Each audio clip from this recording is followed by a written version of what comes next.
What an exciting day today has been. I have really enjoyed getting to hear all of the other panels, and I'm thrilled to be able to close this out with Erin.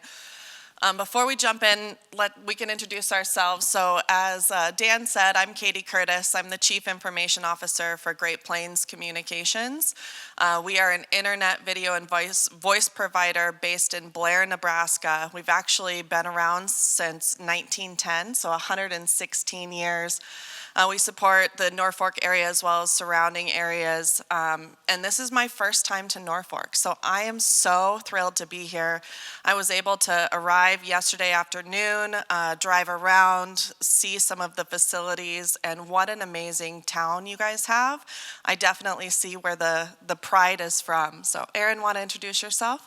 Yeah, thank you, Katie, and thank you, Tech Nebraska, for hosting this event in Norfolk. I get the pleasure to be the director of the iHub here at Northeast Community College, going just on about 2 years. So really an initiative that's 4 years in the making from Dr. Barrett and the staff here, our community members, Dan Hoffman, Invest Nebraska, the Heartland's Robotics Cluster.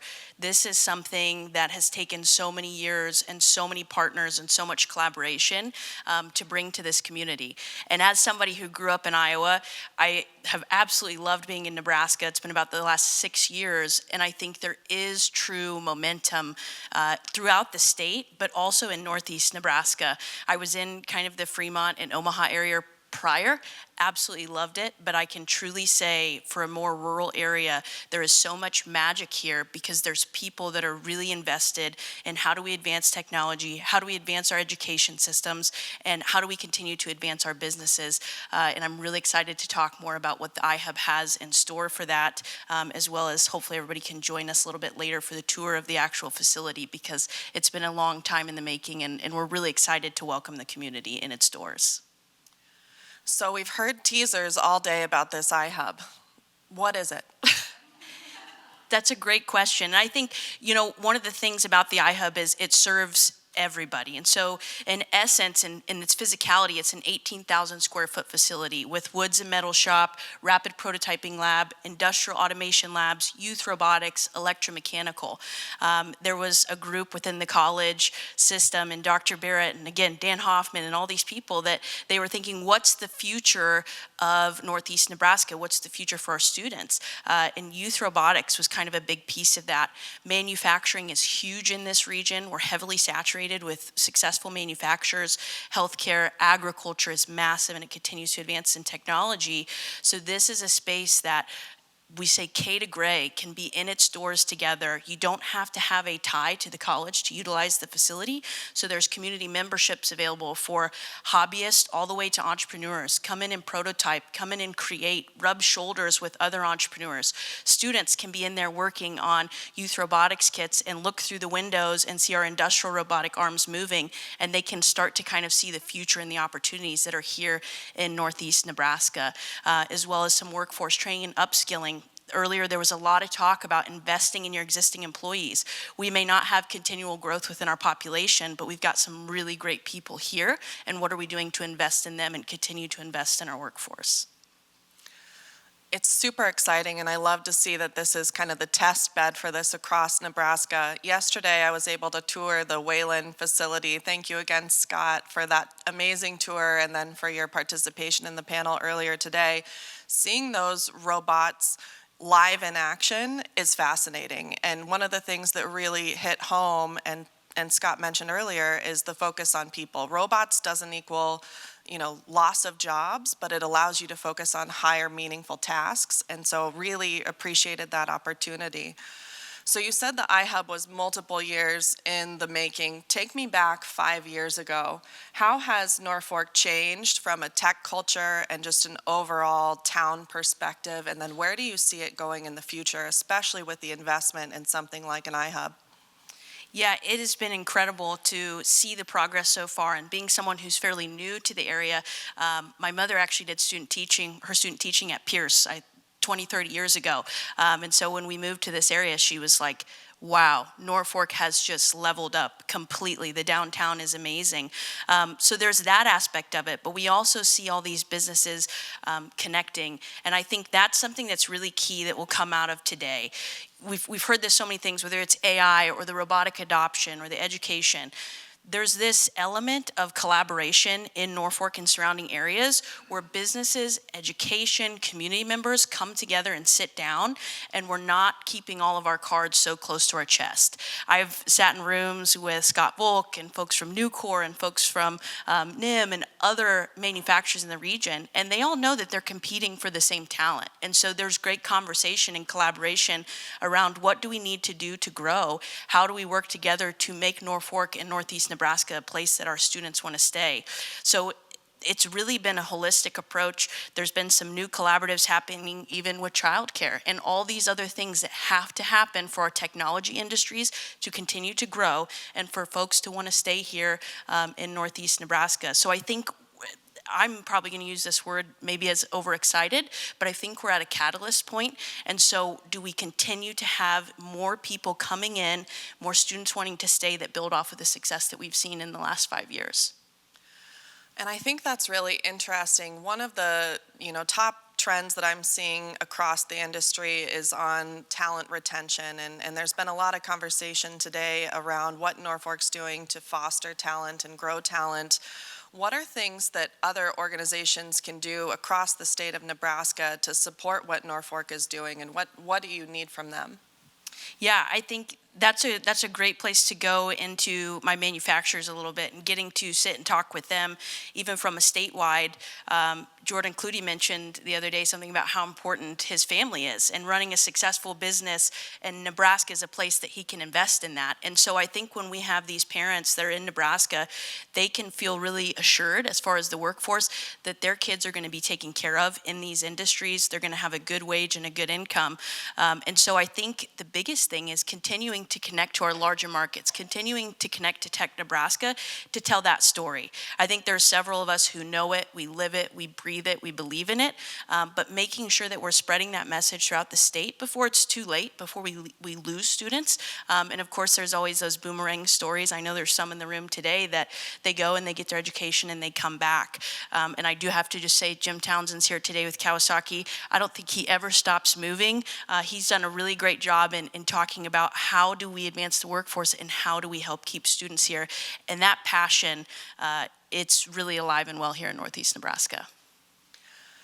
When we're talking about workforce and talent, tell me a little bit about the demographics that you're seeing within the Norfolk area. And I'll add, as somebody who's come up in the tech sector across multiple industries, I've always been a big proponent of women in tech, and one of the things that I thought was unique about today's event is that there's been a female participant on every panel, which is not typically the case, so well done, Tech Nebraska and Emily. But tell me a little bit about the demographics that you're seeing in this space.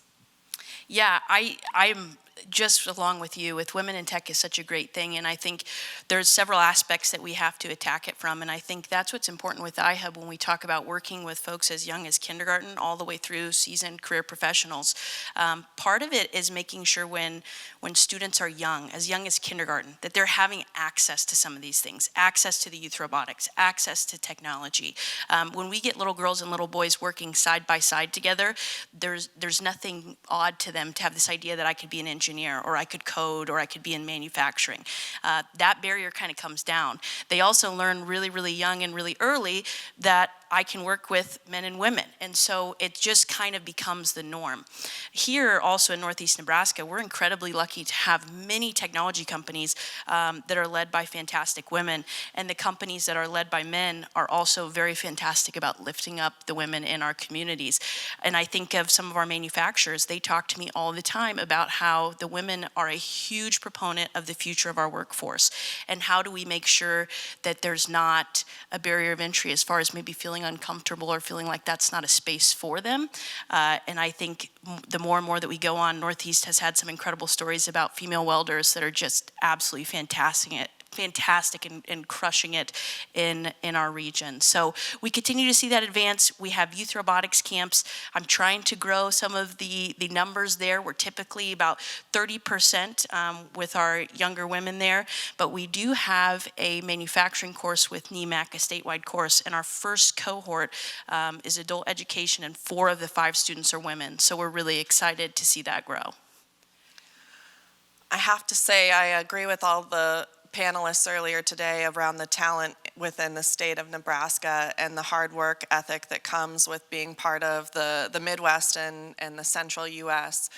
When I think about women in technology, I think about intentionality and how we can really drive and attract talent across the state, and it's been amazing to see what Norfolk has done in this space. This is also something that Great Plains prioritizes, and we have a really strong, diverse talent pool across our footprint.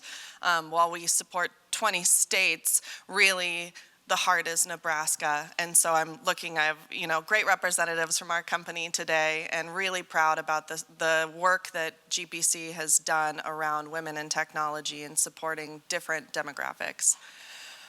When we think about iHub in particular and what you're doing to drive technology in this town, how do you think other areas across rural Nebraska can replicate what you're doing? Yeah, I'm really glad you asked that question. I was talking with Travis and some of the folks from Bruckman Rubber this morning, and I was saying how great it would be to see more facilities like this throughout Nebraska.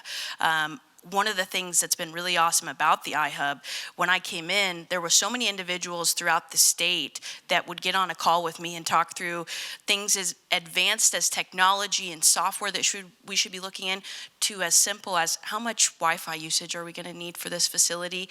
Just that kind of support that was coming up was massive. And so we didn't have to come in as the very first space. The iHub is very unique in that we're one of the first that houses as many things under one roof that we do, but we've been able to learn a lot from other entities. And so the goal is to be really successful, lift up our region, lift up our students, our employers, and then we would absolutely love to share out what has worked for us and maybe where we've skinned our knees just a little bit in the process of that success. So if we're looking 10 years in the future, where do you see Norfolk, and where do you see the iHub? Yeah, I have really big dreams for the iHub. I have a lot of plans. And one of the things that I talk to about my staff all the time, especially as we're getting into grand opening, is let's do the things that we do really, really well out of the gate. Let's make a name for that, and then let's continue to stay connected with the community, with our industry partners, and let's really, really listen on what's the next thing that we do really, really well. Right now, we know that a lot of companies are investing in the workforce that they have. We also are very, very blessed to live in a region where most of the business and industry know they have to invest in the students. So we're really serving right now as that connector piece. We want to help both sides of the spectrum. We also want to bring them together and make it possible for folks to really have upward mobility, continue to make more money and do a better job. I think 10 years into the future, I hope we look at that long term. So we've been working now with these younger students in kindergarten, first grade. 10 years in, they're getting close to graduating. They know all of the companies in Northeast Nebraska. They know who they want to go work for. They want to stay in our area, get their education here. That's where I really see us in 10 years and being that catalyst.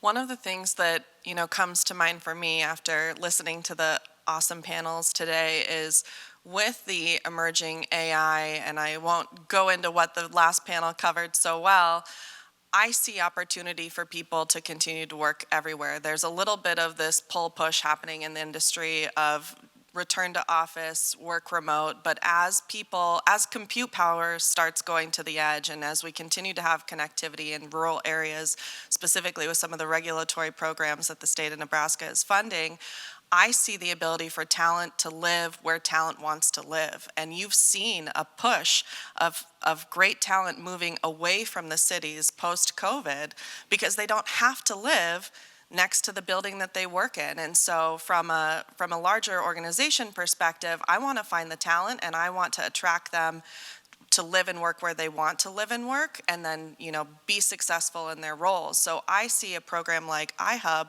as an investment into the future talent pool, and where we can really leverage that talent without having to pull them away. So being able to invest back into the community and be a part of the community long term that they want to be a part of, but work for a company maybe in Blair, hopefully. So I'm really excited about this and really thankful for the investment that the community has put into this program. I think we have time maybe for one question, one or two.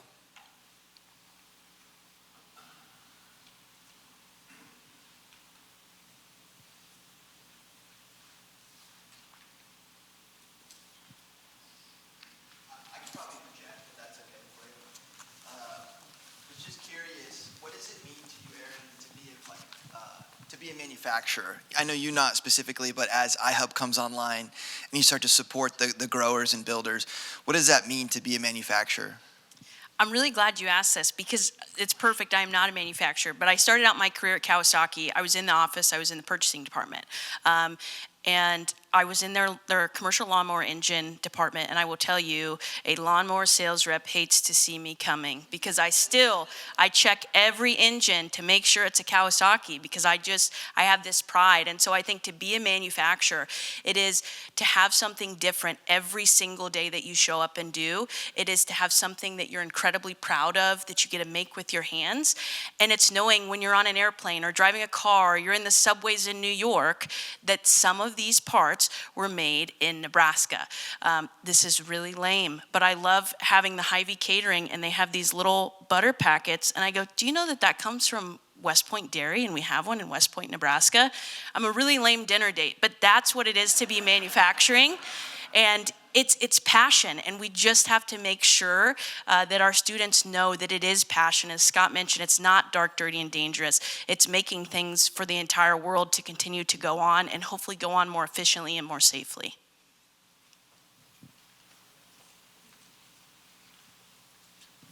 Any final question? Oh, right up here.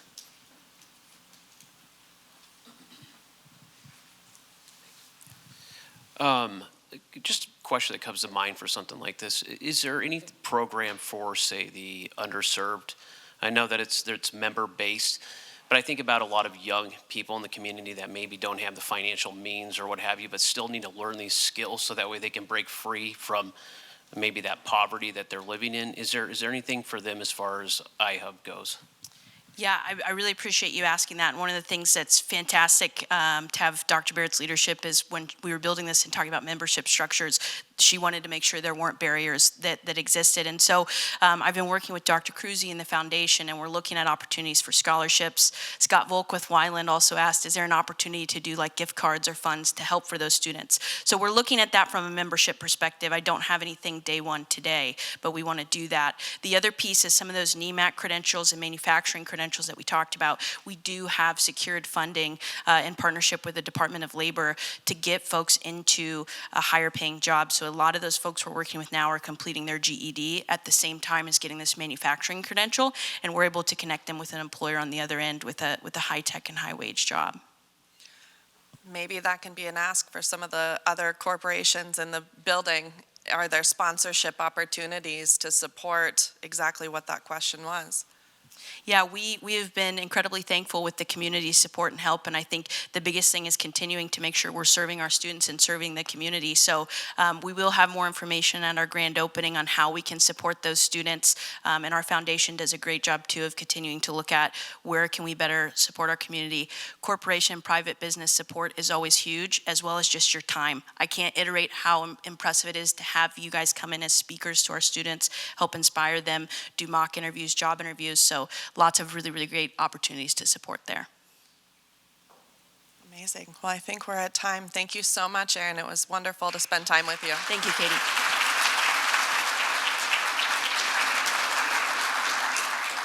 Awesome. Erin, Katie, thank you so much. And thank you to all of you for having joined us for the inaugural Built Here Microsummit for Tech Nebraska. You know, we hope that you're walking away with new ideas, new connections, and I really hope a deeper appreciation for what's happening in this part of the state. really impressive, I think, for a lot of us who maybe haven't been exposed to have learned so much here this morning. I again want to thank our sponsors and partners, Real Bricks. Really cool to hear the work that you're doing. Great Plains Communications for the team, and Katie for being here. We appreciate your leadership in putting events like this and making them possible. And Northeast Community College, Dr. Barrett, what a great place, what a great space, what great hospitality. Thank you for all that you've done for us. Please can we recognize them one more time?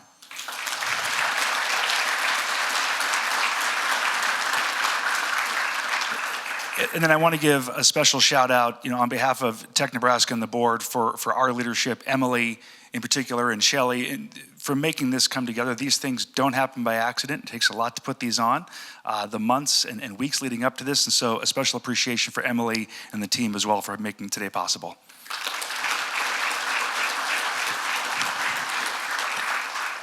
And then just 2 quick housekeeping items. First, there are boxed lunches when you get out of here, and so please feel free to grab 1 or 2. And then we just heard about the iHub. You have a chance today to get a sneak peek of the iHub. Would really encourage you and hope that you take that time to do so. I think it opens up kind of more fully here, but we have a chance to see it today. Please take the opportunity to avail yourself of that opportunity. Really exciting, and thank you for making that possible. And then we hope to see you at another Tech Nebraska event. We have another Tech Talk this September, which will be in Omaha, but also broadcast live stream. And then, of course, our flagship event, the Tech Nebraska Summit at the CHI Center in Omaha, October 21st. We hope to have you there. Thank you for joining us. We'll see you soon.